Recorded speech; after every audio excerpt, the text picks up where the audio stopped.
coming. He's just getting an exhibit. I'm getting some fodder for you.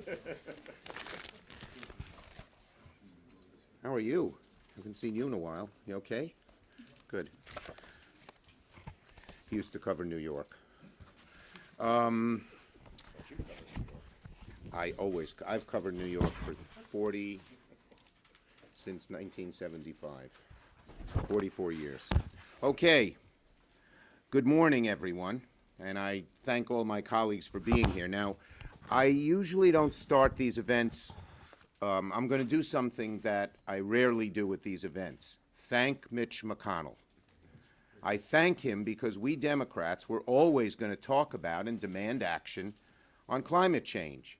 But he has created this nice platform, and already we're off to a great start. Leader McConnell's cynical stunt backfired. A New York Times editorial sums it up. Where's your plan? Where's your climate plan, Mr. McConnell? Couldn't have said it better myself. Every so often, the New York Times does a good thing. Very often, for any of you Times reporters.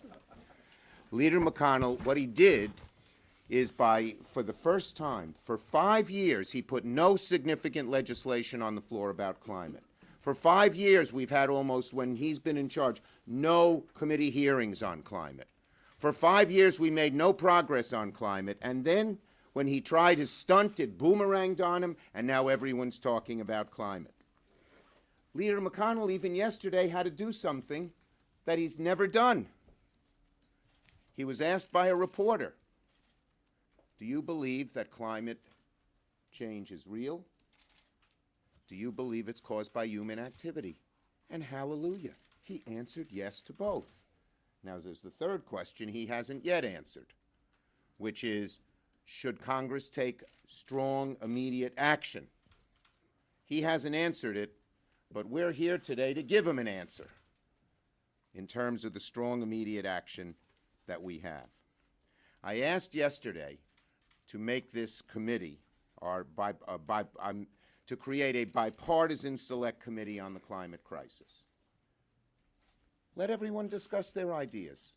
Let's get people from every different region, all different backgrounds, all different philosophies, Democrat and Republican, to discuss and come up with some ideas and focus attention on this crucial issue. Of course, the Republicans objected, Senator Barrasso. So today, I am forming a Senate Democrat Special Committee on Climate and on the climate crisis, with Senator Schatz chairing the committee and Senators Whitehouse, Merkley, Bennett, Baldwin, Heinrich, Markey, Duckworth, Cortez Masto, and Smith as members. We're not going to wait for our Republican friends because this issue is so urgent. We have to focus on it, highlight it now. And we won't stop there. We're on offense on climate. Thank you, Leader McConnell, for accelerating our timetable. Senate Democrats are going to push to address climate change at every opportunity, in the budget, in infrastructure, when we do tax extenders, you name it. This is such a crisis, we're looking for any way we can move it forward.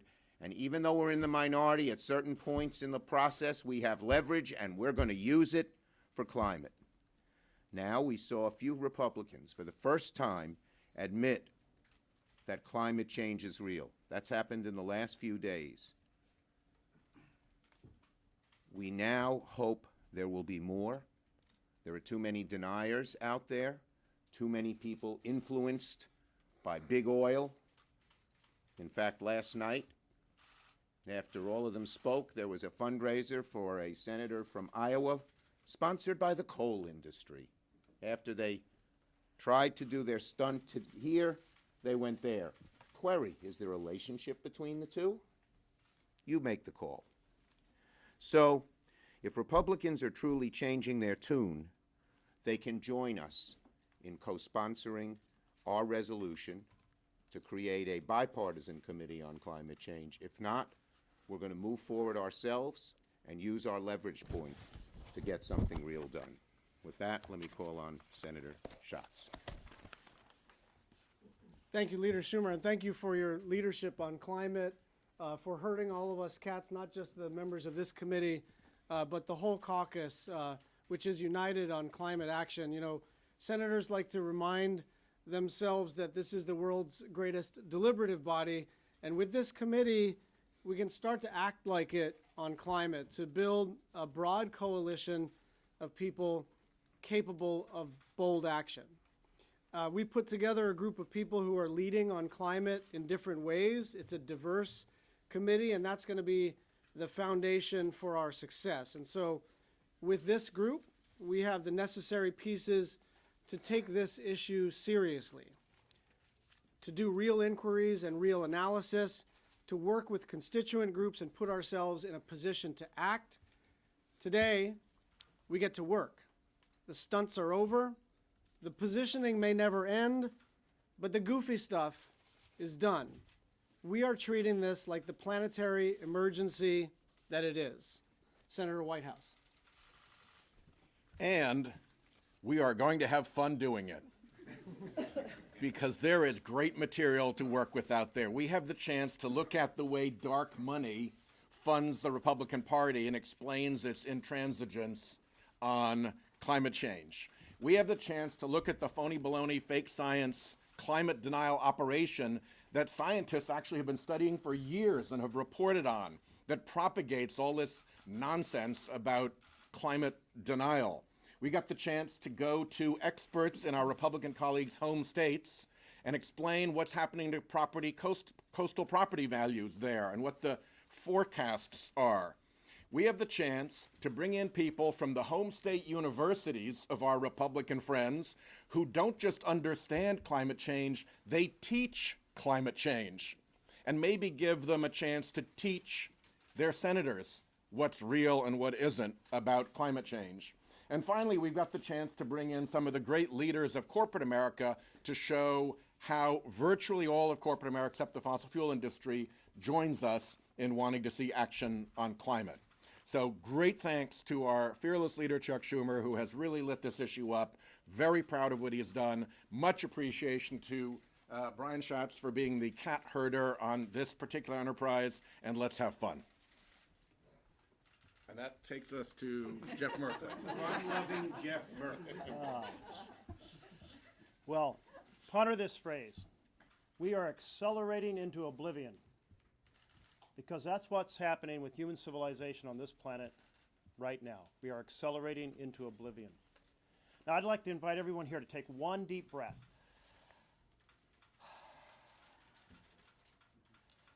The air that you just breathed has 30% more climate warming carbon than when you were born, if you're about my age.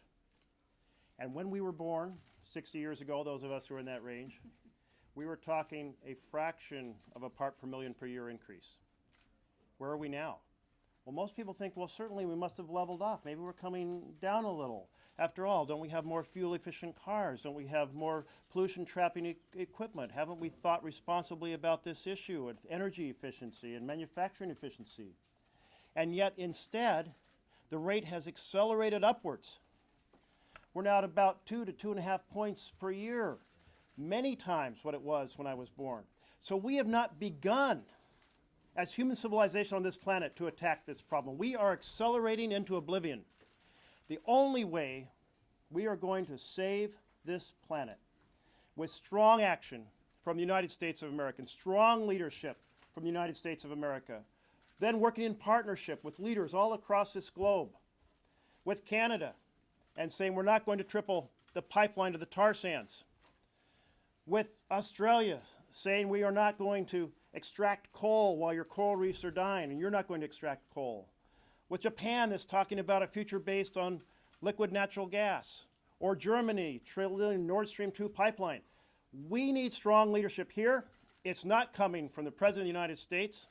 It's not coming from the Republican leadership of this chamber, the Senate. It must come from all of us together. That's why we're here. That's why we're setting up this committee. We have to work together to save our planet. Senator Bennett. Thank you. I thought we were going to have a yoga class. I know.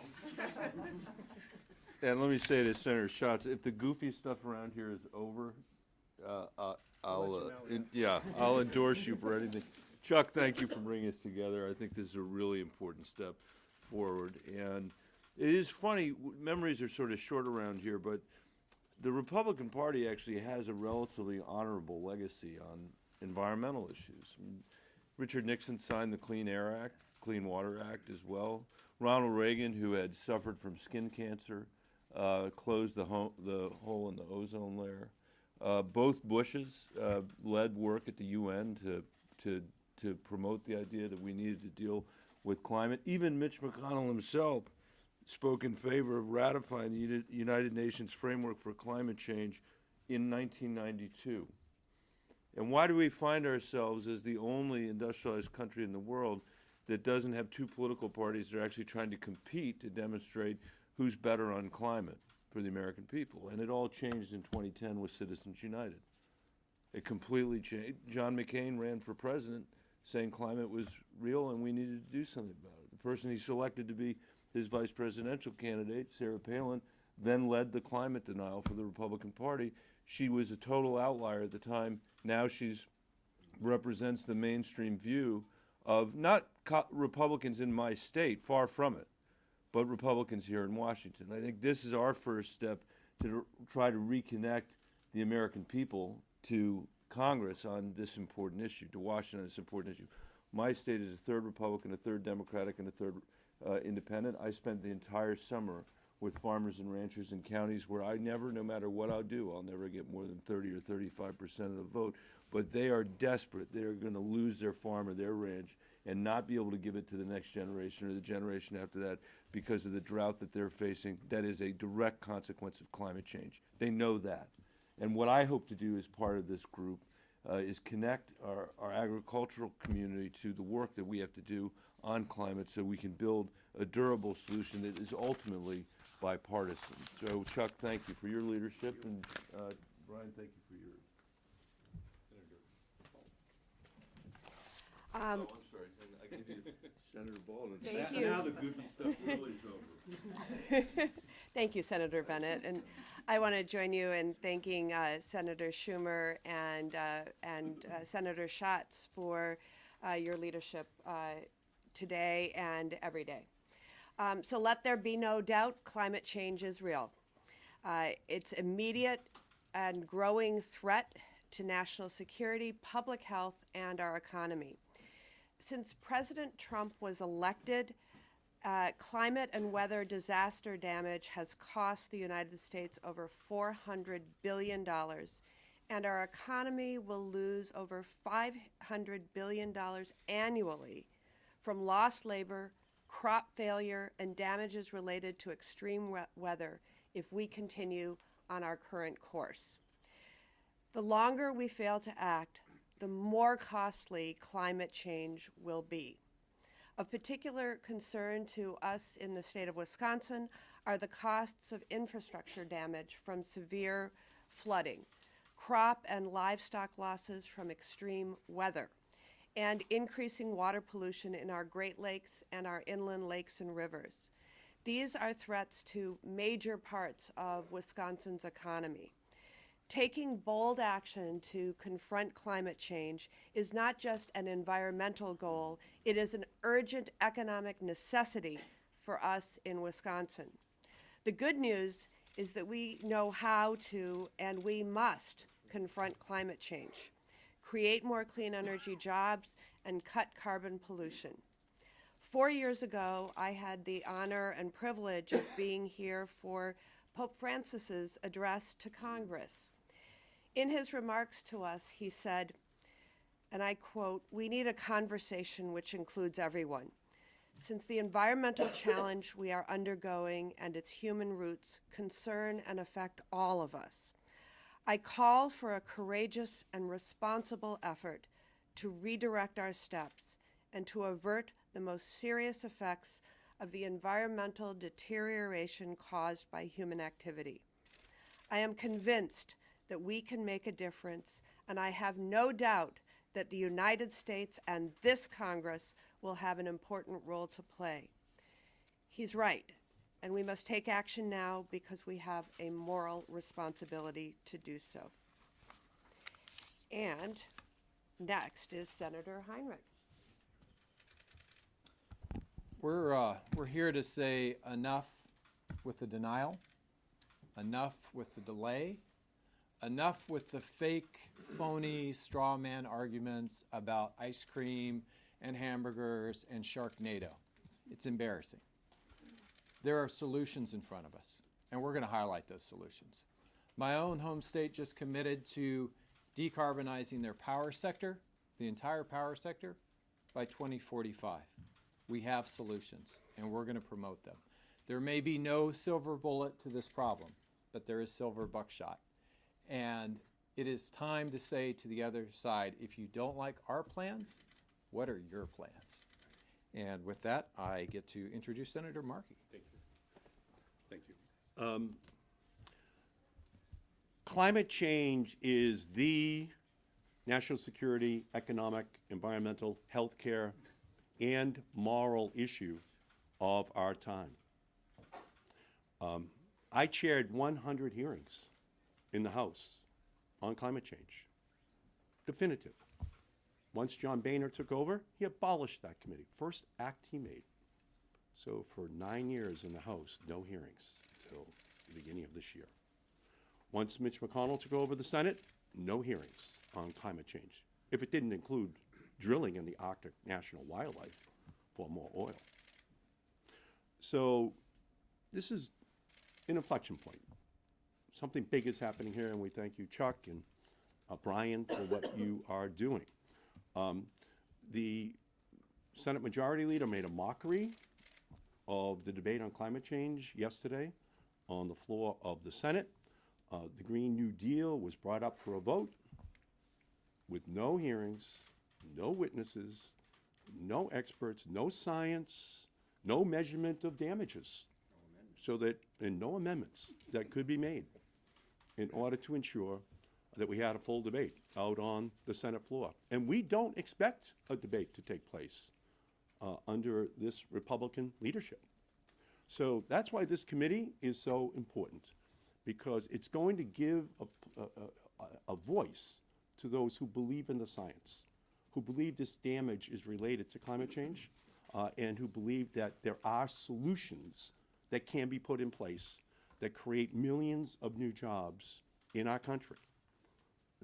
The Green New Deal was not just a resolution, it's a revolution, and you can feel it out there. And that's what this committee is intended to, in fact, capture, that we can save all of creation by engaging in massive job creation. The United Nations scientists have said that climate change is an existential threat to the planet. The Republicans believe that climate change is and its solutions are an existential threat to the Koch brothers and ExxonMobil and all of their polluting contributors across our country. Let the hearings begin. We thank you, Chuck and Brian, for your leadership, and we are going to be there every single day to conduct this fight. Now on to the great senator from Illinois, Tammy Duckworth. No, that's that. Thank you.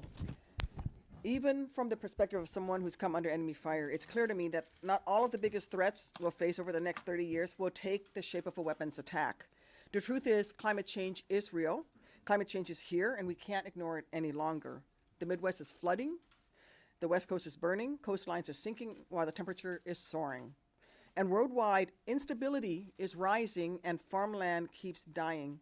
This is not just a partisan squabble. At the strategic level, this is a national security threat, something that military leaders and President Trump's own intelligence officials admit, as terrorist groups like ISIS and Boko Haram use drought to solidify their power in Syria and Nigeria, as storms ravage our military bases and rising sea levels threaten to swallow 100 more American military bases. Tell me that won't impact troop readiness. At the tactical level, when I served in Iraq during Operation Iraqi Freedom, 50% of all casualties that occurred during convoy operations. Not kicking down doors, going after the bad guys, during convoy operations. Over 80% of all convoys were conducted to transport fuel, diesel fuel.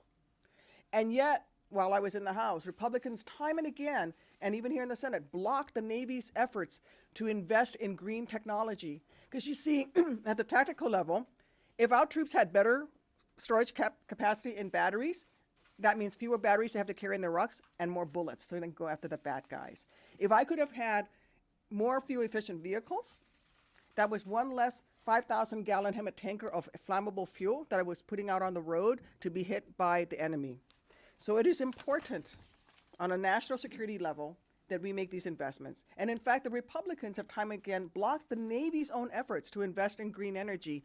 Secretary Ray Mabus, the former Secretary of the Navy, actually ran an entire naval training exercise where every vehicle operated on a biodiesel, a biofuel blend. And yet they were stopped in their tracks from doing more. Look, tell me that it won't make it harder for our service members to do their job or get the training they need to protect the people we love if we don't make these investments. I know that Donald Trump never deigned to put on the uniform. Bone spurs didn't stop me from serving, so let me clear something up for him.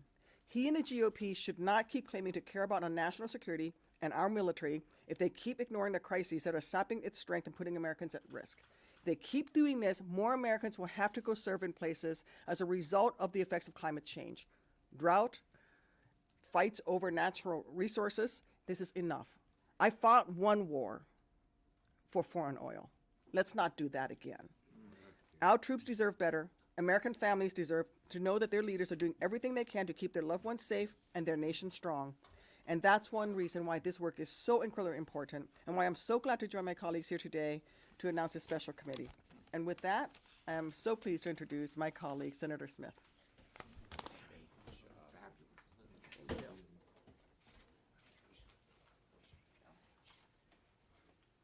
Good afternoon. I am so happy to join my colleagues here. Thank you, Senator Schumer. So you've heard us all say today what most Americans believe. Climate change is real, it's caused by human activity, and we need to take bold action to address it. Now, Minnesota, New Mexico, Hawaii, many states around the country are already taking action and are already leading the way. In my state of Minnesota, we know that if we lead on making the transition to a clean energy economy, it's going to be good for our health. It's going to be good for our environment. It's going to be good for economy and jobs. It's good. It's a win-win. But we also know that state action is not enough. We need bold federal action to address the threat of climate change. And the alternative, to bury our heads in the sand, to pretend that the climate change isn't happening, I mean, that's a disaster, literally. Look at the disaster of flooding in the Midwest to know what it really looks like. So today, I join with my colleagues together because we are ready to work with anyone, anywhere, to address this challenge of climate change. And we invite our Republican colleagues to join with us and to get to work to solving this problem that affects all of us, whether you live in a red state or a blue state or somewhere in between. So with that, I'd like to welcome our leader back to the podium. Thank you. Thank you. And you can see from the expertise we have here how big the problem is, but the capability of these folks to solve it. Now, I don't want to be New York-centric, so I want to hold up another newspaper, which again shows you how we're on offense. This is the Tampa Bay Times, and the headline is, Marco Rubio and Rick Scott rejected the Green New Deal, but now acknowledge climate change. What's their plan? That is the question. We're not just asking. We're not singling out Senators Rubio and Scott. We're asking every Republican. Enough of this bunk. What is your plan? We'll take questions on this subject. Yes, and to anybody. And Brian, why don't you come up here, too? Senator Schumer, obviously, this was started, though, because of the Republicans' feelings that the Green New Deal is a divisive proposal. So where do you stand on the Green New Deal? Is this the starting point for your conversation? I know you want it to go through the legislative process. We believe we have to take major action on climate, and this group will come together with lots of ideas, working with the committee chairman, and we will come up with what we think works best. But can you say, though, I mean, That's the Republicans answer. will push back? Yes. The Republicans are having no success pushing back. They're hoist on their own petard because they have no plan. Is your view that, Petard means something in French. What does it mean? I don't know. Are you looking for a big, bold, sweeping legislative proposal? we're not- we're- Or are you? So, what we're going to do is start the process of investigating the depth of the problem, working with all the ranking members of all the committees, working with all our able members, and to start to lay a predicate for action if we can take it in this Congress. But the truth is, we're preparing to lay the predicate for action when and if Chuck Schumer becomes the majority leader of the United States Senate. Yes. Thanks. Is there any coalescing now among this group of some of the big solutions, whether it's around a carbon tax or a renewable energy Look, standard? I'm sure there's lots of consensi here, but we have to do a few things. We're in the minority. We have to first highlight and focus the issue. We've begun to do that. This is just the beginning. And as our Republican colleagues feel the heat, maybe some of them will come and join us. That's what we're beginning to see. We're seeing little green sprouts, if you will, of Republicans realizing that they better try to do something and not just be negative. Now, it'll be hard for them because of what Sheldon talked about, dark money, but we're gonna try to do that. And we'll come up with a group of ideas. Maybe we can get some of them done this year, maybe we can't, but we're gonna be out there pushing. This is the role. If we were in the majority, we'd put some things together and pass something right away. We're not, and this is the best role we can play. And we think it's a darn good role, and you're gonna see a lot coming out of this committee. Do you wanna answer? Good House colleagues to work with. Yeah. Could you elaborate a little bit on the idea of addressing climate change through the tax, infrastructure, and budget battles, what some of that looks like? Because we've had minority status for a while, and we've seen Yes. some of those issues raised. On those issues, they need 60. They need our votes. We've thought about this carefully, and we have certain leverage points. And we're letting you know, the public know, and our Republican colleagues know, we are going to use those leverage points to advance this cause. Would you be here without the Green New Deal? Of course, Why is that? because we care about this issue so much. Were you talking about it last year, about doing something this? We've been talking about it quite a bit, but the issue has coalesced. And we've seen the science, we've seen the changes in weather, and we think America is ready for good, strong, sweeping change now. But I'll just add, Go ahead. I'm not sure, we can't play pundit, but whatever the cause, we certainly feel like we have momentum. And at the political level, we feel like we have a structural advantage, which is to say we have the moral high ground and the political high ground. People agree with us, and we're going to press that advantage. We always felt that, but I think it's fair to say over the last 3 to 6 weeks, we're more energized than ever. There was a question over here. I'll just give you a little analogy, maybe I shouldn't. I was one of the first, I came out early against the Vietnam War, okay, 65 or 66. There were some people who said, oh, they didn't come out against the Vietnam War till 67, 68, we don't want them part of their movement. That's ridiculous. I just wanted you to respond. The Republicans are saying, look, we do have a plan, it's just not regulation or taxation or what else. They talk about innovation and. Yes, Sheldon really had a very nice interchange with Senator Barrasso on this issue on the floor yesterday. The Republicans want to solve this problem with belief in the innovation fairy. And that the innovation fairy is going to come and sprinkle innovation pixie dust on this problem and make it go away. The fact of the matter is that they are defending the very conditions that prevent that innovation from happening. They are defending huge subsidies for oil and other fossil fuel products. They are fighting any recognition of the value of carbon-free power. You put a price on carbon, which is just one of many ideas, and you will see innovation happen in a minute. But you can't just say the word innovation. You've got to change the economic structure that will allow innovation to develop. And that is part of what this committee is going to be doing to highlight how you can solve this problem. Their focus has recently been on very good bipartisan legislation that we passed on carbon capture and sequestration. But if you go to the industry leaders have said publicly that it's their vision to be able to head off 1% of the emissions. That's great. Every slice of this will help. But we need the Republicans to focus on the other 99% as well, and to put in place the conditions that will really make innovation happen. This is just another dodge. They started with hoax, then they went to science is unsettled, then they went to always been this way, always changing, then they went to too expensive to fix, and now they're with the innovation fairy. It is not real. You have to change the economic conditions that make innovation happen. Our work will help do that. It was a great interchange on the floor because we confronted Senator Barrasso, as we have with most of the senators. Do you believe climate change is real? Do you believe it's caused by human activity? And what would you do about it? And he came up and said, well, I believe in carbon capture. You know, let's do research on carbon capture. And Sheldon said, that takes care of 1%. What about the rest of the 99% that we need to keep the temperature from going up too far? And his response was, He "All time walked has away. expired." Yes, he walked away. We're not going to let them get away with sort of fake answers. That doesn't mean they have to agree with us. But this is a we had this. I'm sorry. It was so interesting. We had this guy from MIT, this professor, come to our lunch, and he had spent a lot of dollars modeling.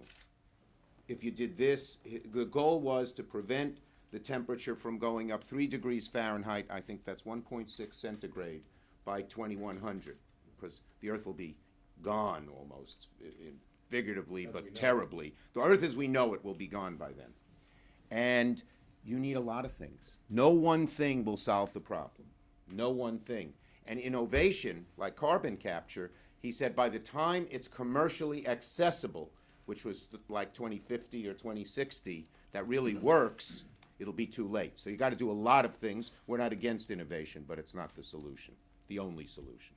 What is the ultimate goal for the caucus? Is it net zero emissions, trying to limit warming to 2 degrees? We're gonna, as Joel Embiid says, respect the process. We're gonna go through this process and establish a predicate for action. Obviously, you can look at Sheldon and my own bills. You can look at Jeff Merkley and others who have proposed specific solutions. We're not going to get there quite yet because we want this committee process to work, and we need to work with our ranking members. The goal is climate action on the scale equal to the magnitude of the problem, but it is not time to roll out our specific bill next week. Yes? Okay.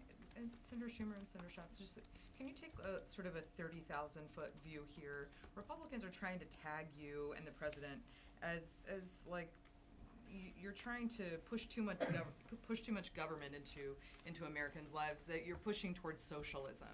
And this is inclusive of healthcare and some programs where you're trying then 67% of Americans, including a large percentage of Republicans, they would call socialist because they say we need strong action on climate change. It's not going to work. Yeah, I mean, I would just add, our ideas are popular. Protecting Medicaid is popular. Making college affordable is popular. Climate action is popular. And so their tactic right now is to gather all of the popular things that we want to do and label it socialism. It's not socialism. It's progressive policies that people want. It's not going to work. Remember what they said about Medicare? Yeah. Medicare was socialized medicine. They don't want to take down Medicare. What do you say to some of your other members who did not vote president along with you guys yesterday? Look, we Senator King called the Green New Deal overly broad. Senator Jones called it. Not everyone is. Look, we're not going to. The goal of this committee is to come to a consensus that's broad, that's strong, and a consensus, and that's what we're going to do, and that's why we're here. Thank you, everybody. Good job, everybody. Tammy, we should all put your. That was one of the most incredible things I've heard. I'm going to put it on my website. I hope it should go viral. Whatever that means.